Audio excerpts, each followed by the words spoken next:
Hey, let's go to Regs, our buddy Rob Reger at NFL Draft Regs on the X Machine. And of course, he is hanging out with Andy Herman online, doing work for Cheesehead TV, and just getting ready for his favorite time of the year, which is right now.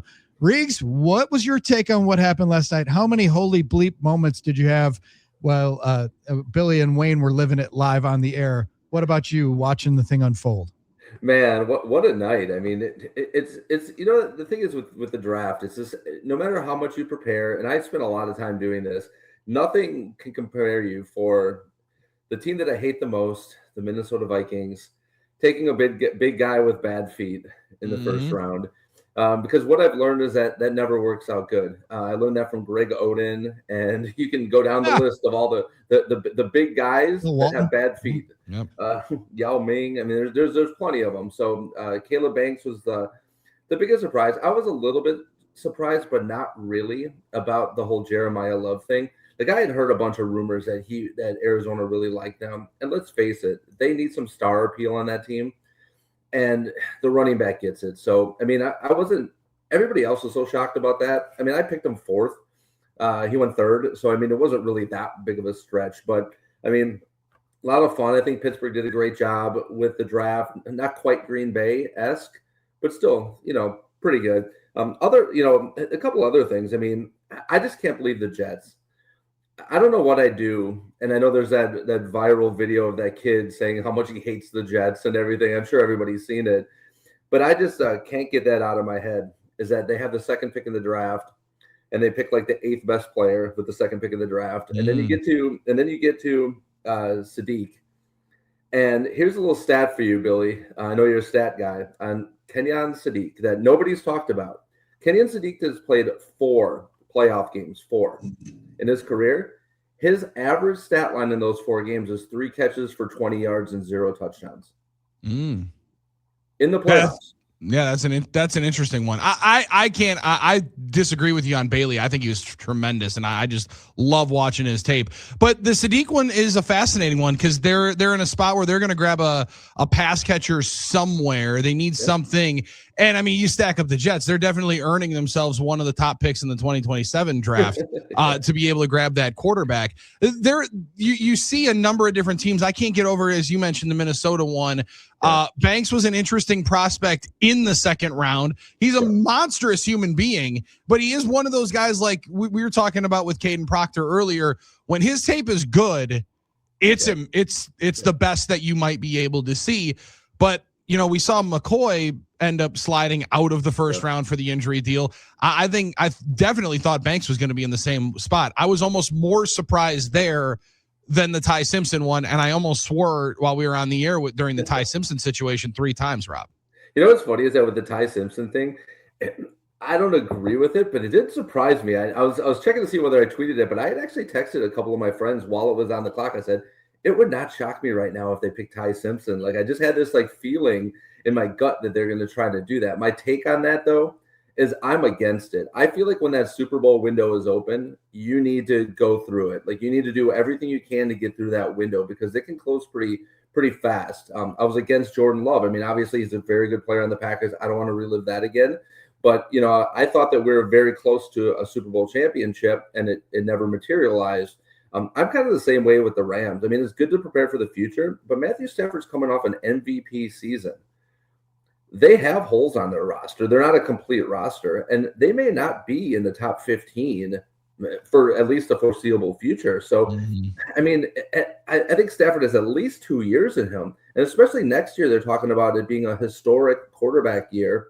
So even next year, if they wanted to address that, but I just felt like this was kind of an opportunity lost for the Rams where they could pick up an impact player that could potentially put them over the top. Although for Ty Simpson, it could not be better for Ty Simpson. Couldn't be a better situation. It'd be like being a physicist and being asked to go under Albert Einstein for a while or learn under him for a while. So as an understudy. So for Simpson, it's phenomenal. For everybody else, I'm not so sure. Did the flurry of trades, especially at the back end of the draft, surprise you at all? And is that an indication of how the talent is kind of spread out evenly and, value is in the eye of the beholder in a lot of cases in this draft? I think a lot of it has to do with just teams have a player in mind that they really like, and then they just there weren't a lot of huge jumps. It was a lot of just a couple moves like here and there, like one or two spots up to maybe get that player that they really liked. I also thought I thought John Eric Sullivan did a fantastic job for the Rams last night. He was cooking. Man, to go out with Proctor, I'm a big fan of Proctor, and you had mentioned that earlier, Billy, that when his tape is good, it's really good. But, I mean, he has 40 starts at left tackle for Alabama, and he was a number 1 recruit, 5-star coming out of high school. And, he was an instant, day 1 starter at Alabama for 3 years. So, I mean, yes, he can get, maybe back on his haunches a little bit and driven back into the backfield a couple times. But I feel like with the right coaching, he has a physical ability. And then they come back into round 1 and get Chris Johnson, who's a stud corner. So when you're really looking at kind of rebuilding that roster in Miami, starting with a left tackle and then going to cornerback is a pretty good start. I thought it was hilarious to see all the trades at the back end of the draft, all while John Schneider for the last 3 days was like, hey guys, hey, 32. Anybody want it? Anybody want it? Yeah. Anybody want it? Not able to move it. And then they end up sitting right there and taking Jadarian Price from Notre Dame. They bookend it with a 3rd pick and a 32nd pick, Notre Dame running backs. I think Price is phenomenal. But when you also look at it from a team that has drafted just extremely well, they said, we don't need, we have so many corners. We have a lot of edge rushers. Why not go and take another spot where we just lost the Super Bowl MVP? Right. People didn't like the Kenneth Walker move, and they say, we'll just take this guy and we'll feel pretty good with it. It's like an embarrassment of riches over there, isn't it, with John Schneider? I mean, they didn't even have any needs. I'm looking at their roster. I'm thinking, okay, what are your team needs? I'm like, I guess, maybe a running back, but, you can address that somewhere else. But the rest of their team is stacked. I mean, I thought maybe a corner. Go ahead. Sorry. He's competing for totes with Emmanuel Wilson. Yeah, Emmanuel Wilson and Zach Charbonnet coming off the injury. And how long Charbonnet gonna be out? Like a good chunk, isn't he? I would think a good chunk. And I mean, I think Price can be a day 1 guy. Like he was one of my favorite guys in the draft. You drafted a 1st round guy who's a backup, albeit a backup to the 3rd pick overall in the draft. I mean, that's the thing. Right? And things change quickly in this league, but they sure seem to have the embarrassment of riches. You talk about the 3rd pick overall. I think it's interesting. Taking your running back that high is a risk, but the ones you look, but then you look back in the last 10 years or 15 years of top 10 running backs, the list is really good. Bijan, Saquon, Fournette didn't really hit as much, but McCaffrey, Zeke for a while. Yeah. You have to make sure, right, if you're taking your running back that high, that they hit and they're a great player because you're paying a lot for them. And then the question is, is Ashton Genty going to be that guy from last year? Is it too much of a risk to take, you think, Riggs, or is it the right guy for that situation? Jeremiah Love. I'm just. I think I don't think it's a. I mean, the thing is, I wouldn't have taken him myself personally because I felt like the team had additional needs and out there. Whereas Seattle's a complete opposite of that because they have a good team already. They have a Super Bowl champion team, but Arizona could have used a lot of people on their team. I don't feel like he's going to be that difference maker. But I also, you brought up an interesting point about Genty. Is I don't like to compare draft to draft. Because last year, I felt like this guy Membu, who's actually an excellent player, was a little bit better than Genty, and he would have helped that team a little bit more. This year, I didn't see that maybe offensive tackle or impact player that I felt like maybe would make a huge difference on Arizona this year. So I'm not as much against the pick this year as I was last year with Genty. So you can't really compare all these past picks and everything like that. But man, I can tell you right now, the winners, any team, Packers included, that needs a cornerback, that's the winner of last night above everything. There's only 2 cornerbacks taken in the draft. I'm looking at the guys best available, and it's a laundry list of stud players. So I didn't think the Packers were going to take a corner. Now I'm kind of like, well, I don't know. There's some good guys out there. Well, and you're going to be the early run tonight. Is it going to be interior offensive linemen, centers, and guards? I think that one comes more in the 3rd. I think that's early in the 3rd is when the run on the centers comes. But I would assume there's a number of corners going. But to your point, you would have done this a month ago. It felt like there were for sure 4 guys that were going to go, and now a number of them kind of slide out. And it doesn't necessarily seem like it's a lot of outside of McCoy medical deals. It's a lot more of just there feels like there's a bunch also on day 3 that you can grab. And people are like, well, we'll just wait. And it does feel like there's going to be a run on it. Do you think that you could see the Packers moving up, down, or do you think they're sitting right there at 52 and Brian Gutekunst is sick and tired of being the Squidward meme, watching all his friends pick players and have fun?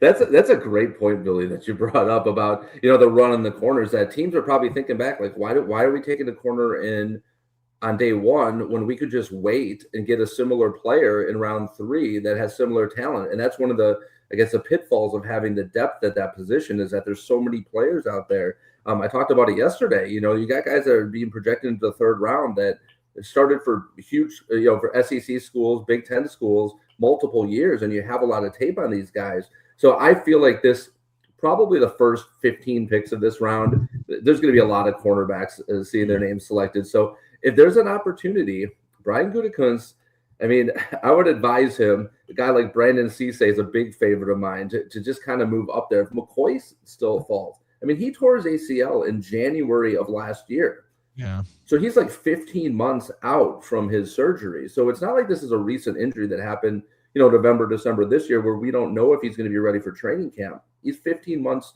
out from that injury. Colton Hood from Tennessee, I thought, was a 1st-round lock. There's a lot of these guys. Terrell from Clemson. You can just go down the list. Keontae Scott, D'Angelo Pons is an interesting guy. Probably not a Packers guy, but an interesting guy. Oh, but I love him. Yeah, he's a dog. Like, I love that guy. Mm-hmm. So you're gonna get these guys, and you're gonna see, wow, there's so many guys available, and then like 8 out of the 10 will be cornerbacks coming up. All right, Rob Reger is with us. Riggs, your draft crush, Cole Payton. I was thinking of him when Ty Simpson shocks the world and the Rams take him. It's like, okay, would they have been better off with a Carson Becker or Cole Payton? Everybody's hammering the fact that Ty Simpson started 15 games, 2 more than Anthony Richardson started. Mm-hmm. So there's not a lot of tape on this guy. Mitch Trubisky didn't have a lot of starts either. Yeah. Right. Only difference is those guys, Rob, right, were like 21-year-old guys, and Simpson's a 24-year-old coach's kid. A little bit more seasoned, it seems like, in that regard, if you can be not playing on the field. The difference between Simpson is that he grew up around the game. His dad's have been a coach forever. So a lot of those guys like Richardson, he was ready physically to play in the NFL, but he wasn't ready mentally. Same with Trubisky and some of those guys that they draft really high. They're drafting them for their physical tools that they have, and they're kind of projecting them to develop into the quarterback. But, I heard Dan Orlovsky is a guy, you love him or hate him, but he brought up an interesting point, is that Ty Simpson, between the ears, is NFL ready. He may not have maybe the physical skills of some of these guys, but the most important thing is how you process information at a quarterback. How fast can you process this information, and how, like, pre-snap reads, post-snap reads, and he's excellent in both of those areas. Packers will take a quarterback before the draft is over, right? I would say so. Yep. I think they'll take one. Although my man Kyle McCord is in the building, so I'd be fine with Kyle McCord. I'd be fine with Kyle McCord in the building. Kyle McCord's a 2025 sleeper, Rob Reger's sleeper list recipient. So he's a dude. I'm going to give you my pick real quick, guys. I'm going to tell you my pick for the Packers tonight is I feel that they will. Brandon Cisse, cornerback out of South Carolina, is going to be my pick, or I feel like they're going Mason Thomas. Those are my 2 picks for the Packers tonight. And if they pick an edge in the 2nd, they'll pick corner in the 3rd. And if they go edge in the 3rd, or vice versa. Okay. That's right. Locked and loaded. Riggs, thanks for joining us, man. We appreciate it. Thanks, man. Awesome. Thanks, guys. Take care.